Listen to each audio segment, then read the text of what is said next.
톨스토이가 이런 말을 했습니다. 그대에게 잘못을 저지른 사람이 있거든 그가 누구이든 그것을 잊어버리고 용서하라. 그때 그대는 용서한다는 행복을 알 것이다.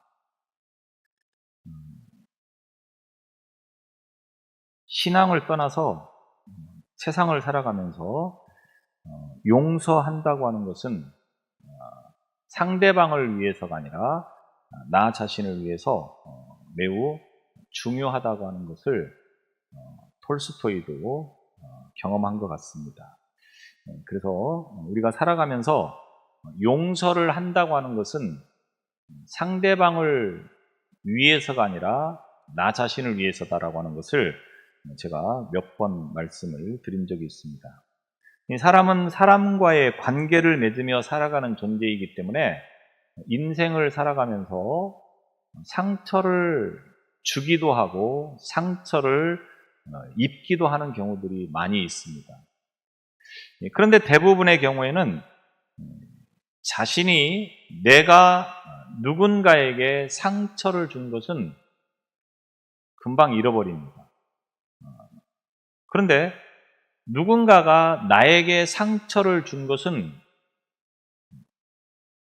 잊지 못할 뿐만 아니라 이를 갈면서 반드시 내가 복수하겠다 이런 심정을 가지고 살아가는 경우들이 많습니다. 이 상처의 깊이가 클수록 원한이나 미움이나 증오나 복수심 등의 그런 상흔이 남아서 평생을 따라다니면서 자신을 괴롭히는 그러한 일로 남아있는 경우들이 많습니다. 우리는 살면서 누군가에게 상처를 입으면 그것을 빨리 용서해 주는 것이 성경적인 말씀일 뿐만 아니라 세상을 살아가는 모든 삶에 있어서 가장 지혜로운 것이라고 하는 것을 잊지 말아야 됩니다. 중요한 것은 성경에서 또 우리에게 용서하라고 하는 말씀을 분명하게 선언하고 있다고 하는 거죠. 국어사전에 보면 용서라고 하는 말을 이렇게 설명합니다. 지은 죄나 잘못을 벌하거나 꾸짖지 않고 덮어주는 것이다. 물론 용서가 생각만큼 쉽지 않습니다. 성경에서 그렇게 용서를 강조해 왔음에도 불구하고 우리가 삶의 한 태도로 좀처럼 스며들어가기가 어려운 것이 용서가 아닌가라고 하는 생각을 갖습니다. 용서하고 싶은 마음이 없기도 하고 또 용서하고 싶은 그런 생각을 애초에 갖지 않는 경우들도 있지만 또 용서하고 싶은 마음이 있기는 하지만 그것이 쉽지 않다고 하는 거죠. 심지어는 내가 용서를 했다고 생각을 했고 말로 용서했다고 그렇게 선언을 했음에도 불구하고 문득 상처를 준 사람을 미워하고 있을 때 또 상처받은 그 기억 때문에 아파하고 분노할 때가 얼마나 많은지 모릅니다. 이런 걸 보면 용서한다고 하는 것은 대단히 어려운 것이다라고 하는 것을 우리가 알게 되는 거죠. 어떤 사람은 용서에 대해서 인간이 할 수 있는 가장 위대한 일이다 이렇게까지 말을 하는 것을 봅니다. 타인이 나에게 한 잘못을 용서한다고 하는 것은 쉽지 않은 일입니다. 그렇기 때문에 용서하는 마음을 갖고 살아가는 것이 그만큼 숭고하다고 하는 것입니다. 여러분은 살아가면서 누군가에게 상처를 입어서 아직도 그것을 용서하지 못하고 있는 것들이 혹시 있습니까? 빨리 용서하는 것이 신상에 좋은 것입니다. 성경에서 이렇게 분명하게 말씀을 하고 있고 또 세상의 현자들도 용서하는 마음을 가질 때에 나 스스로, 나 자신이 더 삶이 평안해진다. 분명하게 이렇게 말을 하고 있다고 하는 것입니다. 용서는 결국 상대방을 위해 사는 것이 아니라 나 자신을 위해 사는 것이다. 왜냐하면 용서하는 그 과정을 통해서 내 자신의 마음이 먼저 치유가 된다고 하는 것입니다. 상대방은 어떻든 나 자신이 용서를 통해서 내 마음이 치유가 된다. 용서는 잘못을 잊어버리는 망각이 아니고 타인에게 베푸는 자선이 아닙니다. 이 타인의 잘못으로부터 나 자신이 자유로워지는 것이 용서라고 하는 것입니다. 그렇기 때문에 용서는 나 자신을 위해서 반드시 해야 된다. 이렇게 말씀을 드릴 수 있는 것입니다. 용서를 위해서 우리가 알아야 할 것이 분명하게 있습니다. 복음의 시작은 무엇이겠습니까? 나를 아는 것에서부터 시작된다. 이렇게 설명을 할 수 있습니다. 내 존재가 어떤 존재인가, 나는 누구인가를 정확하게 아는 사람이 예수를 믿는 것입니다. 반대로 예수를 믿지 못하는 사람은 왜 그러느냐? 나 자신이 누구인가, 내 자신의 존재가 어떤 존재인가를 알지 못하기 때문에 예수를 믿지 못하는 것입니다. 용서도 마찬가지입니다. 내가 용서받은 것을 생각하면 누군가를 용서해 주는 마음이 훨씬 더 수월해질 것입니다. 그러니까 내가 누군가로부터 용서를 받았는데 그럼에도 불구하고 나는 누군가의 죄를, 누군가의 잘못을, 누군가의 허물을 용서해 주지 못할 이유가 없다고 하는 거죠. 그런데 용서하지 못하는 것은 무엇입니까? 내가 누군가로부터 용서받았다고 하는 것을 알지 못하기 때문에 나도 누군가를 쉽게 용서하지 못하는 것입니다. 내가 누군가에게 잘못을 한 적이 없다. 나는 누군가에게 상처를 준 것이 없다. 이렇게 생각을 하는 경우들이 많습니다. 그건 내 생각이고, 우리가 살다 보면서 누군가의 상처를 준다고 하는 것은 내 자신의 의도와는 상관이 없습니다. 늘 드리는 말씀이지만 말 한마디 한마디, 나는 상대방을 위해서 하는 말이지만 그 상대방은 오히려 그 말로 인하여서 상처를 받고 그 말로 인하여서 큰 피해를 보는 경우들이 얼마든지 있을 수 있다고 하는 것입니다. 그렇기 때문에 나를 아는 것은 대단히 중요합니다. 내가 누군가로부터 용서를 받았다고 하는 것을 아는 것은 용서를 함에 있어서 가장 중요한 문제라고 그렇게 말을 할 수가 있겠습니다. 교회는 어떤 곳입니까?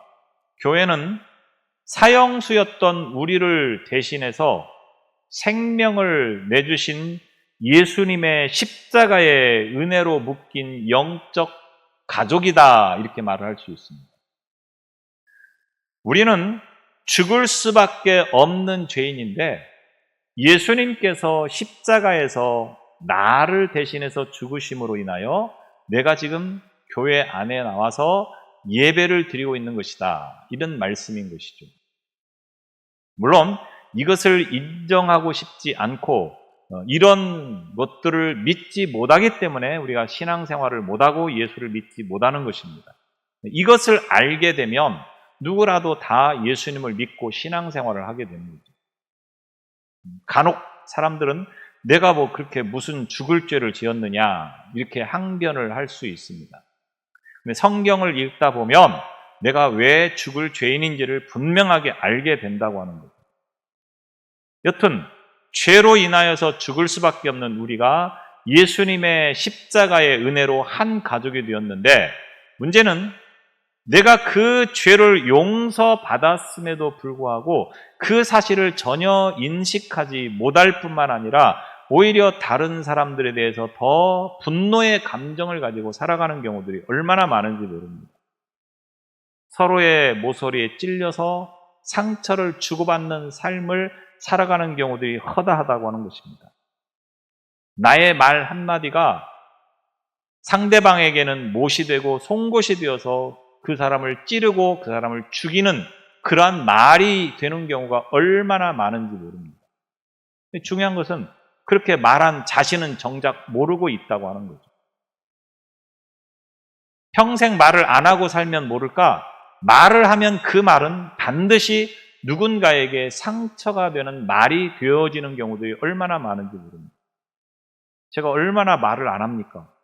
그런데 말을 한마디 하면 그 순간 그 말이 상대방에게 송곳이 된다고 하는 거예요. 그래서 그 말조차도 하지 말아야 되는데 말을 안 하고 살 수는 없으니까. 이게 사람이라고 하는 거죠. 무슨 말입니까? 누구든 세상을 살아가면 말로 인하여서 상대방에게 상처를 주고 아픔을 주고 고통을 주는 그런 삶을 살아갑니다. 물론 말만 그렇다고 하는 것이 아닙니다. 모든 삶이 다 그렇다고 하는 것을 분명히 우리가 알아야 되는 것입니다. 그렇기 때문에 내가 받은 상처만 생각하지 말고 내가 누군가에게 준 이 상처를 생각하면서 우리는 용서의 마음을 가지고 살아가야 된다고 하는 것입니다. 어렵지만 그래도 용서해야 되는 이유, 그것을 우리는 오늘 성경 본문의 말씀을 통해서 확인해 볼 수 있습니다.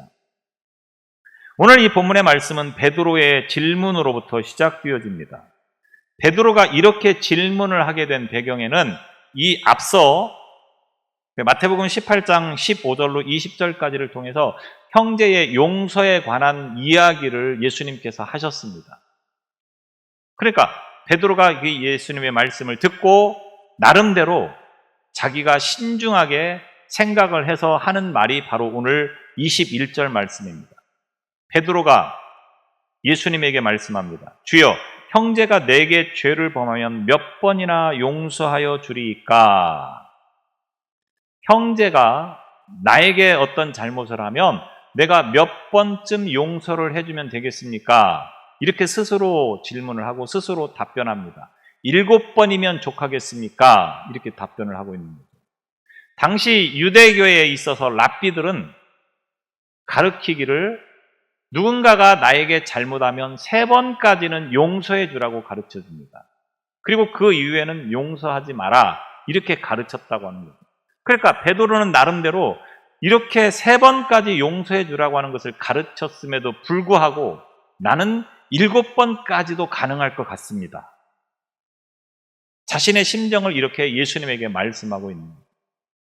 사실 3번도 쉽지 않은 것입니다. 우리가 누군가에게 잘못을 했을 때는 많은 용서를 받고 싶어 하지만 누군가가 나에게 잘못을 했을 때는 내가 그를 용서하는 것이 쉽지 않다고 하는 거죠. 3번씩이나 여러분 어떻습니까? 용서하는 게 쉽지 않습니다.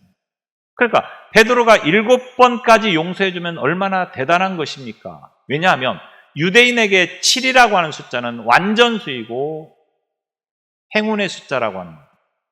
최고의 숫자라고 하는 거죠. 그러니까 7번 용서했다고 하는 것은 그들이 할 수 있는 최선의 용서를 했다, 이렇게 말을 할 수 있다고 하는 것입니다. 그런데 예수님께서 이 베드로의 말을 듣고 뭐라고 답변을 하십니까? 바로 22절인 거죠. 예수님께서 이르시되 내게 이르노니 7번뿐 아니라 7번을 70번까지라도 할지니라. 베드로는 나름대로 자기가 배운 것에 있어서 그 이상으로 용서할 수 있는 마음을 가지고 있는 것을 굉장히 자랑스럽게 생각을 하면서 이 정도면 완전한 것이 아니겠는가라고 질문을 했지만 예수님께서는 여기에다가 더 말씀을 합니다. 7번뿐 아니라 7번을 70번까지. 그럼 몇 번입니까? 490번입니다. 490번의 용서가 가능하겠습니까? 말도 안 되는 이야기입니다. 3번도 힘든데 490번을 어떻게 용서할 수 있겠습니까? 사람이라면 어렵습니다. 그런데 예수님께서는 여기서 산술적인 수치를 말하는 것이 아닙니다. 정말로 잘못한 게 있으면 490번까지는 용서해야 된다, 이 말이 아니고 용서에 있어서만큼은 무한정으로 용서를 하는 사람이 돼야 된다. 490번뿐 아니라 4900번까지라도 용서할 일이 있으면 용서하는 사람이 돼야 된다. 예수님께서 지금 이 말씀을 하시고 있는 것입니다. 아무리 생각해도 인간의 본성으로는 불가능한 이 무한한 용서, 이 말씀을 하시면서 예수님께서 한 가지 비유로 말씀을 하시는 내용이 바로 마태복음 18장 23절 이하로의 말씀이 되어지는 것입니다.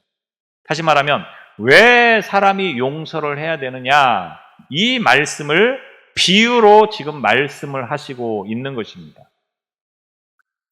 이 비유는 그러므로 천국은 그 종들과 결산하려 하던 어떤 임금과 같으니, 이렇게 시작을 하고 있습니다. 이 말씀은 용서는 천국의 모습이다, 이런 말씀이 되는 것입니다. 용서의 삶을 살아가는 것은 이 땅에 임한 천국에서 천국 백성으로 살아가는 삶의 길이다, 이렇게 표현을 할 수가 있는 겁니다. 우리가 사는 게 지옥 같다, 이런 표현을 쓰는 경우들이 있습니다. 우리 자신들이 그런 표현을 쓸 때도 있고 누군가가 쓰는 표현들을 들어본 경험들이 아마도 있을 겁니다. 사는 게 지옥 같다. 어떤 때? 정말 힘들고 고통스러울 때 우리가 이런 표현을 쓰죠. 힘들고 고통스러울 때 사는 게 지옥 같다, 이런 표현을 쓰는데, 그런데 돈이 없어서 힘들 때 사는 게 지옥 같다, 물론 쓰는 경우도 있겠지만 대부분은 이런 경우에는 이런 표현을 쓰지 않습니다. 돈이 없어서 사는 게 지옥 같다, 이런 표현은 잘 안 쓴다고 하는 거죠. 또 몸이 아파 죽겠을 때, 그럴 때도 사는 게 지옥 같다, 이런 표현을 잘 안 씁니다. 물론 쓰는 경우도 있긴 하겠지만 대부분은 이런 때 쓰는 게 아니고, 사는 게 지옥 같다, 언제 주로 이런 걸 씁니까? 사람과의 관계 속에서 마음이 불편할 때, 세상이 돌아가는 모든 것들이 마음을 불편하게 할 때 이런 표현들을 쓰는 경우들이 많습니다. 예를 들면 사랑하는 사람하고 같이 여행을 가는데 그 여행을 다니면서 참 지옥 같다, 이런 표현을 쓰는 경우가 있습니까? 없습니까? 없습니다. 왜? 사랑하는 사람하고 함께 다니고 있기 때문에 그 장소가 어디냐는 별로 중요하지 않습니다. 가장 중요한 건 뭡니까? 사랑하는 사람하고 함께 있다고 하는 게 중요합니다. 반대로 왼수 같은 존재하고 어쩔 수 없이 어딘가를 가야 된다, 여행을 가게 됐다, 그러면 어떻습니까? 시종일관 마음이 불편해서 모든 게 다 지옥 같은 것입니다. 아무리 좋은 것을 봐도 좋은 것으로 눈에 들어오지 않습니다. 지옥 같습니다. 빨리 이 시간을 벗어나고 싶은 순간뿐이라고 하는 거죠. 마음의 문제, 사람과의 관계의 문제, 이런 것들이 우리에게 중요하다고 하는 것을 의미하는 것입니다. 누군가가 나에게 잘못을 했다, 그러면 내가 그것을 용서하지 않고 분을 품고 살아가면 누구 손해입니까? 내 손해입니다. 나에게 잘못한 사람은 두 다리 쭉 뻗고 코 골면서 잡니다. 근데 정작 억울한 일을 당하고 분한 일을 당한 사람은 어떻습니까? 잠을 못 잡니다. 누구의 손해입니까? 용서하지 못한 사람의 손해일 뿐이라고 하는 겁니다. 나한테 잘못한 사람은 잘못한 줄도 모르고 살아갑니다. 나만 그렇게 생각을 하고 있는 것이지 그 사람은 아무 생각 없이 편안하게 세상을 잘 산다고 하는 거예요. 그래서 용서가 필요하다고 하는 것이고 용서를 해야 된다고 하는 것을 말하는 것입니다. 그런 상황에서 내가 용서를 하면 어떻습니까? 상황이 달라지는 거죠. 마음이 편안해지고 잠도 잘 오고 나한테 좋은 것입니다. 그래서 천국 생활이 무엇이냐? 용서하는 생활이라고 하는 겁니다. 상대방이 나에게 잘못한 것에 대한 분노를 가지고 살아가는 것이 아니고 용서를 해줄 때 그것이 곧 천국 생활이 된다고 하는 것입니다. 그래서 천국은 이렇게 시작하고 있다고 하는 거죠. 재산을 정리하던 한 임금이 종들의 빚을 문제 삼고 부채를 하나하나 정리하는 장면에서부터 오늘 비유가 시작되어집니다. 한 사람씩 임금과 계산을 하는 중에 1만 달란트를 빚진 종이 끌려왔습니다. 그런데 문제는 이 1만 달란트를 빚진 자가 이 빚을 갚을 능력이 안 된다고 하는 거죠. 정확하게 말하면 도저히 인간의 능력으로는 갚을 수 없는 빚이 되는 겁니다. 조금 이따가 다시 달란트에 대해서 말씀을 드리겠지만 1만 달란트 하면 사람이 갚을 수 있는 차원이 아닙니다. 그런데 사람이 갚을 수 없는 빚을 진 이 사람에게 임금이 압류 명령을 내립니다. 25절에 보면 그 몸과 처와 자식들과 모든 소유를 다 팔아 갚게 하라. 1만 달란트를 빚졌는데 너가 가지고 있는 모든 것, 심지어는 아내도, 너의 몸도, 너의 자식도 다 팔아서 그 빚을 빨리 갚으라. 이렇게 명령을 하는 겁니다. 빚진 종에게는 다 판다 할지라도 1만 달란트가 되지 않습니다. 그래서 임금의 자비를 구하면서 26절에 보면 엎드려 절하며 이르되 내게 참으소서 다 갚으리이다 이렇게 말하고 있습니다. 한 번만 참아주시고 다시 한번 기회를 주면 내가 갚겠습니다. 그런데 이것은 갚을 수 있는 차원이 아닙니다. 그런데 이렇게 말을 하는 이유는 어디 있습니까? 시간을 벌어보자고 하는 거죠. 조금만 더 이 위기를 넘기면 또 다른 방법을 생각할 것이라고 생각을 해서 이렇게 말을 하고 있는 것입니다. 그런데 얼마나 참으면 갚을 수 있을까? 갚을 수 없는 이 상황에 임금이 이 사람을 불쌍히 여겨서 놓아보내며 그 빚을 탕감하여 주었다. 27절에 보면 이렇게 말합니다. 임금이 불쌍히 여기셔서 그 종의 모든 것을 탕감해 주었다. 이렇게 말씀을 하고 있는 것입니다. 핵심은 종의 주인이 불쌍히 여겼다고 하는 것에 있습니다. 주인이 불쌍히 여겨서 탕감해 주는 것만이 이 문제를 해결할 수 있는 유일한 길이라고 하는 것입니다. 다시 말하면 이 종은 갚을 수 없을 만큼의 엄청난 빚을 졌지만 주인이 불쌍히 여기셔서 긍휼히 여기셔서 이 종의 모든 빚을 다 탕감해 주었다. 이렇게 이야기를 하고 있는 것입니다. 이것이 곧 천국의 모습이라고 하는 것입니다. 인간들이 하나님을 반역하고 하나님을 반역하는 죄는 사람의 능력으로 도저히 갚을 수 없는 것입니다. 우리가 우리의 죄를 해결하기 위해서 어떤 방법을 쓴다 한들 그 죄의 문제가 해결되겠습니까? 해결되지 않는 것입니다. 단지 하나님께서 우리를 불쌍히 여기셔서 이 문제를 해결해 주셨다. 이런 말씀이 되는 것입니다. 종이 큰 은혜를 경험했습니다. 갚을 수 없는 엄청난 그 채무를 주인이 불쌍히 여기셔서 다 탕감받음으로 인하여서 얼마나 가벼운 마음으로 이 집을 나왔겠습니까? 집을 나오는 순간 이 사람이 누구를 만났느냐? 100데나리온 빚진 동료를 만났습니다. 동료라고 하는 것을 보면 아마도 같은 신분의 같은 어떤 레벨의 사람인 걸로 비춰집니다. 그런데 형편이 어려워서 100데나리온의 빚을 갚을 수가 없는 형편에 있었습니다. 그래서 동료가 뭐라고 하느냐? 나에게 참아주소서 갚으리이다. 100데나리온이 뭐 적은 돈은 아니겠지만 나름대로 열심히 살면 이것은 갚을 수 있는 한도가 있는 돈입니다. 그러니까 이 사람이 조금만 나에게 시간을 주면 내가 최선을 다해서 갚겠다. 그러니 한 번만 용서해달라. 시간을 좀 달라. 이렇게 말을 하고 있는 거죠. 100데나리온은 자신이 탕감받은 액수에 비하면 껌값에 불과한 겁니다. 1만 달란트에 비하면 100데나리온은 껌값도 안 되는 거죠. 이 사람이 자신에게 조금만 시간을 주면 내가 갚겠다 이렇게 말을 했음에도 불구하고 이 사람이 어떻게 반응을 합니까?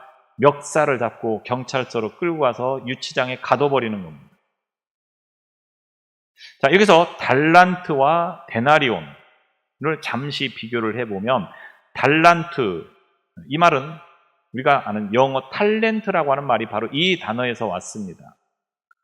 마태복음에서는 재능, 은사 이런 것들로 쓰여지는데 화폐 단위였었죠, 당시에. 그래서 1달란트 하면 약 34kg을 말하는 것입니다. 그러니까 달란트의 비율을 통해서 5달란트, 3달란트, 1달란트 이렇게 받은 것을 1달란트 받은 사람은 너무 조금 받았다 이렇게 표현하는데 아닙니다. 금 34kg이 1달란트입니다. 이렇게 말하면 잘 이해가 안 가시죠? 당시 지금의 금액으로 환산을 하면 이게 금액이 너무 커서 표현하기가 어렵습니다. 당시의 상황의 시세에 맞추어서 표현을 해보면 1달란트는 약 6,000데나리온에 해당되어지는 금액입니다. 6,000데나리온. 자, 여기서 데나리온, 1데나리온은 당시 하루의 노동자의 품삯을 말하는 것입니다. 그러니까 6,000데나리온 하면은 1달란트를 버는 사람이 몇 년을 모아야 됩니까? 6,000 나누기 365 하면 16년 4개월이 나옵니다. 그러니까 1달란트를 빚졌다 그러면 14년, 자 16년 4개월 동안을 벌어서 한 푼도 안 쓰고 그걸 다 갚아야 되는 금액입니다. 얼마나 엄청난 금액인 줄 아시겠죠? 그런데 1만 달란트면 어떻게 됩니까? 계산이. 1만 달란트는 6천만 데나리온입니다. 6천만 데나리온은 몇 년을 갚아야 되느냐? 16만 4,484년을 갚아야 됩니다. 그러니까 1만 달란트 빚을 졌다고 하는 것이 얼마나 엄청난가를 볼 수 있죠. 이 말은 인간의 능력으로는 도무지 갚을 수 없는 것을 의미하는 것이라고 하는 말입니다. 오늘날 연봉 3천 연봉 받는 사람이 얼마나 되는지 모르겠는데 연봉 3천 받는 사람이면 몇 년을 갚아야 되느냐? 20만 년. 웬만큼 해갖고는 놀라지도 않습니다. 20만 년을 갚아야 갚을 수 있는 금액이라고 하는 겁니다. 이 엄청난 것을 탕감받은 사람이 고작 100데나리온. 100일만 모으면 모을 수 있는 이 돈을 빚진 사람에게 용서하지 못하는 그런 것을 비유로 지금 말씀하고 있는 것입니다. 이 비유에서 말씀하고자 하는 것은 무엇이겠습니까? 용서받을 수 없을 만큼의 큰 죄를 지은 사람이 용서를 받았으면 그것을 생각하면서 사소하고 작은 문제로 인하여서 상처를 받은 것도 용서해 줄 수 있어야 되는데 그렇게 하지 못한 것에 대해서 생각해 보라고 하는 것입니다. 인간이 얼마나 이기적이고 얼마나 악한 것인가를 이 비유를 통해서 우리는 생각해 볼 수 있다고 하는 겁니다. 결산하는 왕과 종의 비유를 통해서 예수님은 조금 과장된 표현으로 이와 같이 비유의 말씀을 하시고 있습니다. 1만 달란트를 빚질 이유가 뭐가 있겠습니까? 다만 인간의 삶은 이와 같이 갚을 수 없을 만큼의 엄청난 채무를 가지고 살아가야 하는 존재인데 하나님께서 그것을 용서해 주셨다. 그런 용서를 받았다고 하면 이 세상을 살아가면서 용서하지 못할 사람이 과연 있느냐? 용서해야 된다고 하는 것을 말씀하고 있는 것입니다. 그런데 사람은 생각으로, 마음으로 용서를 하고 싶은 마음을 가지고 있다고 하여도 그것이 현실적으로는 쉽지 않은 것이 우리의 마음입니다. 왜? 항상 내가 삶의 기준이 되어지기 때문에 그렇습니다.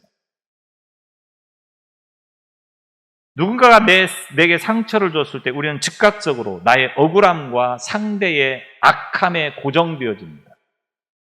나는 항상 억울한 존재이고 상대방은 항상 악하다. 이런 생각이 지배적인 경우들이 많다고 하는 거죠. 만약 그 입장을 바꾸게 되어지면 어떡합니까? 나는 항상 악하고 상대방은 항상 억울하다. 이러면 문제가 쉽게 해결이 되는 거죠. 용서를 하지 않을 수가 없습니다. 그런데 왜 용서를 못하느냐? 나는 항상 억울하고 상대방은 항상 악하다고 하는 것에 고정되어 있기 때문에 그렇다고 하는 것입니다. 우리가 이런 생각을 버릴 수 있어야 된다고 하는 것입니다. 분노가 치밀어 오를 때 억울해서 못 살겠다. 정말로 너무너무 억울하다. 어떻게 감히 나에게 그럴 수 있느냐? 이런 상황이 생기면 우리는 어떻게 됩니까? 십자가를 바라보십시오. 십자가는 무엇입니까? 나 같은 죄인을 위해서 예수님께서 고통당하신 곳이 십자가입니다. 다시 말하면 내가 죽어야 될 자리에 예수님께서 대신 죽으신 것입니다. 그것을 생각하면 우리가 용서하지 못할 일이 무엇이 있겠습니까? 무엇이든 다 용서할 수 있는 것입니다.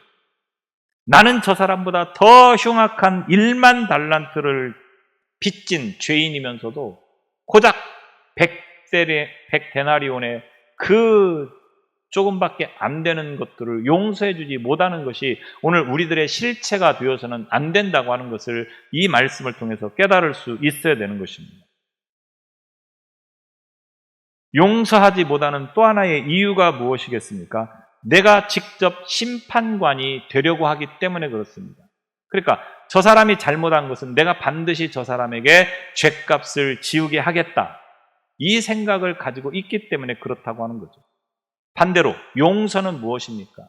그 사람의 죄의 문제는 내가 책임을 지는 것이 아니고 그 죄에 엄격하게 모든 것을 대응하시는 하나님께서 해결해 주실 것이라고 하는 것을 믿고 하나님께 맡기고 나는 단지 용서해 주는 마음을 갖게 되는 것을 말하는 것입니다.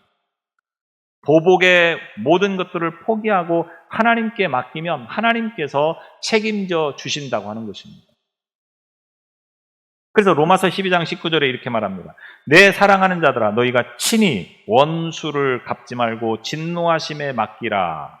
기록되었으되 원수 갚는 것이 내게 있으니 내가 갚으리라. 주께서 말씀하시니라. 주님께서 갚아주시겠다. 이렇게 말씀을 하십니다.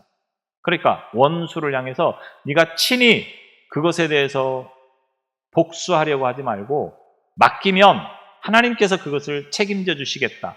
해결해 주시겠다. 이렇게 말씀을 하고 있는 것이 성경에서 주시는 말씀이라고 하는 것입니다.